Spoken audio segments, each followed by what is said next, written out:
I'm here with Uba. Just to let you know that the Uba Cordero Show is available on radio on the blackatlanticradio.com, which is hosted by DJ Kari Pastini.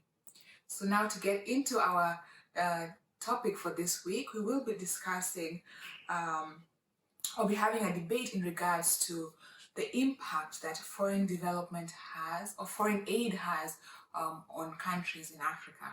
So welcome back, Uba.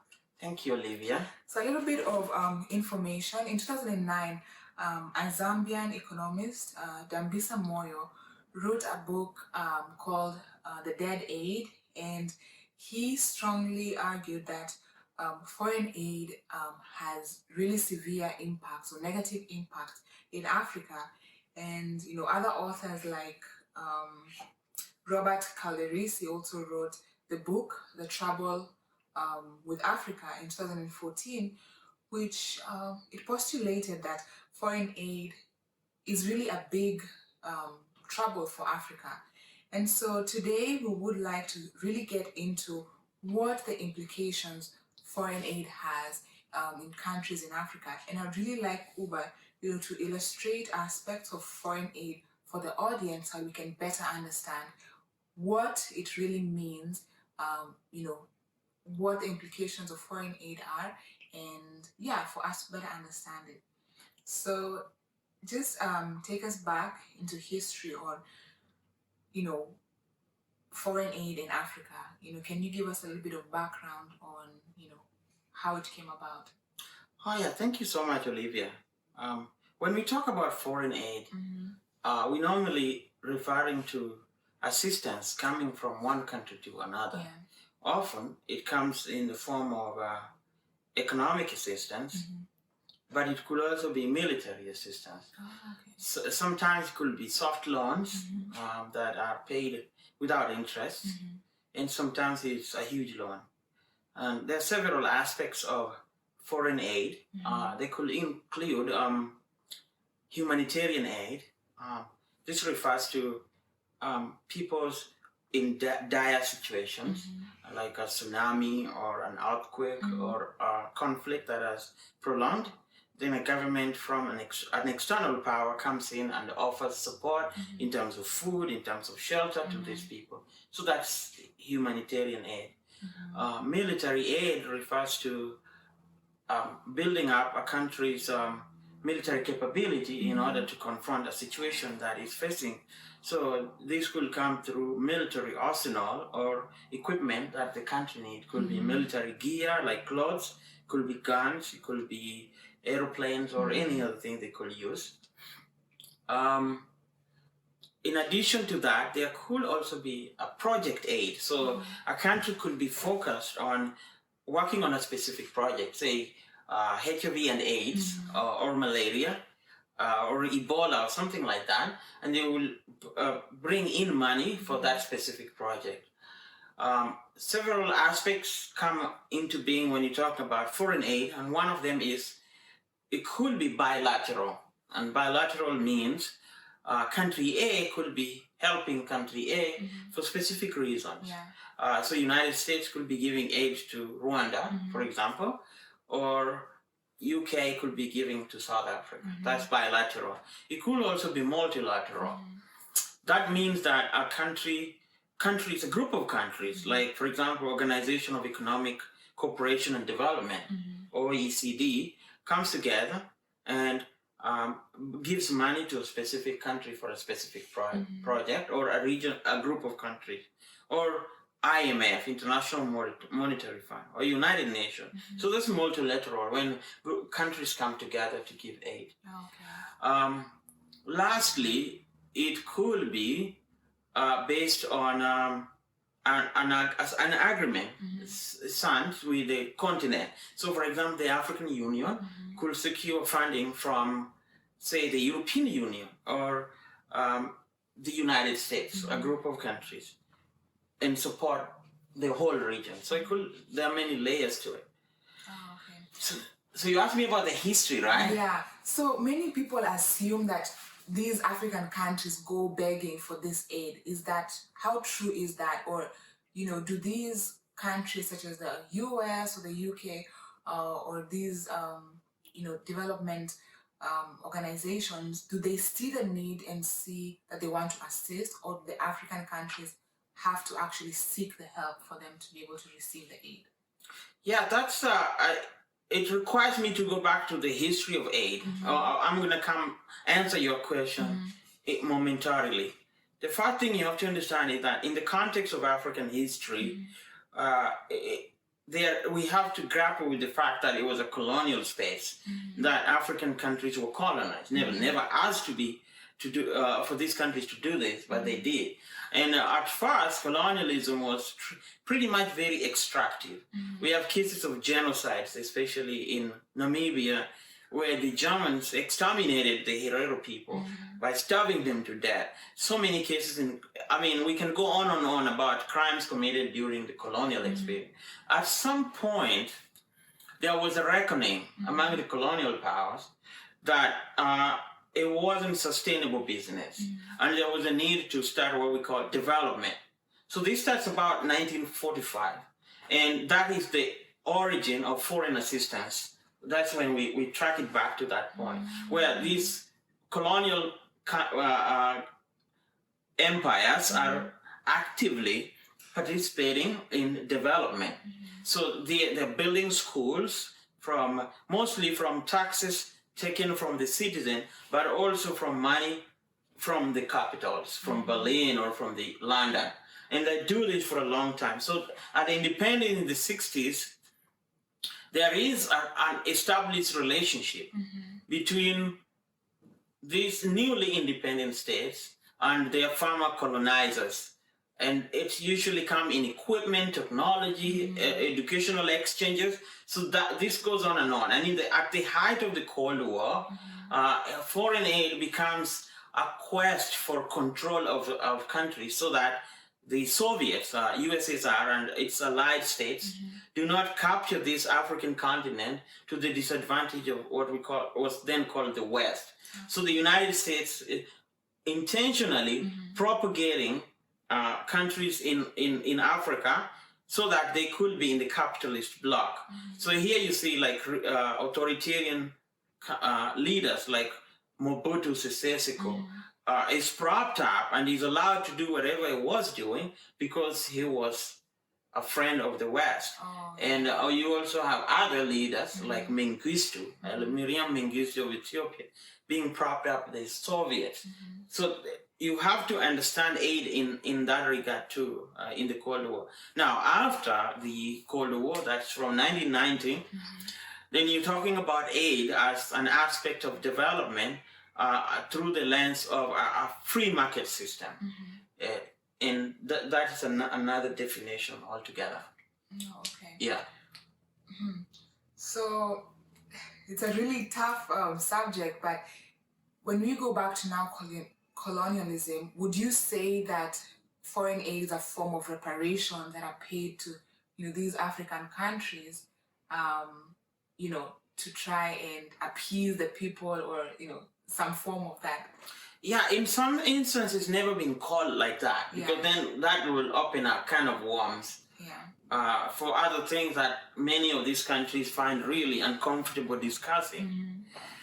But in some cases, some of these colonizing countries are so embarrassed about their records that they want to cover it up by pouring money into it. So, like in the case of Namibia, Namibia has about 6% population that is German ancestry. They're German nationals, but Namibian citizens. They've been here for a long time, from 1800s. And the German country gives a lot of aid to Namibia because, one, there are other Germans living in Namibia, but also because they have the history of the genocide I was talking about. So it's kind of like, okay, we are going to kind of make sure that we are cool with this because we are paying you for crimes that we did. In the UK and other countries that they colonize have a relationship of aid. I'll talk about Kenya, this is my country, so I know a little bit more about it. The Mau Mau fighters, those are freedom fighters, got paid off for the crimes that were committed in the name of the crown about 20 years ago, maybe 10, 15 years ago. And this was a form of, you could say reparation, but it's kind of like they went to court and won this case, and the British government had to pay them. That's different from aid. But here's how aid's coming. In 2003, a new administration came into Kenya. It was under Kibaki, and it had promised free primary education. But they did not have the money ready to do that. And guess who funded it? The British government funded free education, and I think they still do up to now. Yeah. So that's aid. So in a way, you could say, because of these past relationships, these countries are kind of morally guilt-tripped to do something for the countries that they did. But in other cases, it's not. And a good example here is Rwanda, where the world kind of left Rwanda right before the genocide and didn't do anything, and 1 million people died. And after the genocide, Rwanda has seen quite a lot of aid money pouring in. And there have been questions of how much this aid money has helped entrench an authoritarian system in that country. But just for example, between 2016 to 2017, Rwanda received about $1.2 billion in aid. Wow. They never received this kind of money before 94. But somehow there is an understanding that we weren't there when they needed us. We got to do something to cover it up. So does this aid go directly to those who are affected by it, or does it go to certain bodies who are not even affected by whatever is going on, and who distributes this aid to those who are affected? Yeah, that's a good question. There is a new debate that we could get into called the NGOization, the increasing role of NGOs in states, which kind of weakened the state's ability to stand on their own. Yeah. That's a different discussion altogether. In some cases, NGOs are doing role that the state should have done. Yeah. But in the case of Rwanda, usually it's a bilateral agreement or multilateral agreement. So government to government agreements. Yeah. And the money flows to the government treasuries. Oh, okay. Yeah. And so then, if aid is such a good thing, then why is it receiving such a backlash now? In many countries in Africa, many view aid as being overly dependent on certain countries and all that. Why is it receiving backlash if it is for the well-being of many of the citizens? Yeah, the intention among many school of thoughts is that aid will jumpstart economic development. So there is a group of economists led by a gentleman called Jeffrey Sachs. He has this called a big push theory. And the big push theory argues that the amount of money circulating in the African continent isn't enough to make an impact in a global economic setup. So Africa needs a lot of money poured into it in order for it to be competitive with the rest of the world. And it's a novel idea because its premise comes from what the United States did to Western Europe right after the Second World, called the Marshall Plan, where the United States really built up really destitute European economy after the Second World War. But the difference is that many of these European countries already had know-how and technology and institutional framework to manage the post-war recovery. Many African countries do not have that, and pouring money might be problematic, especially for reasons that we will discuss later.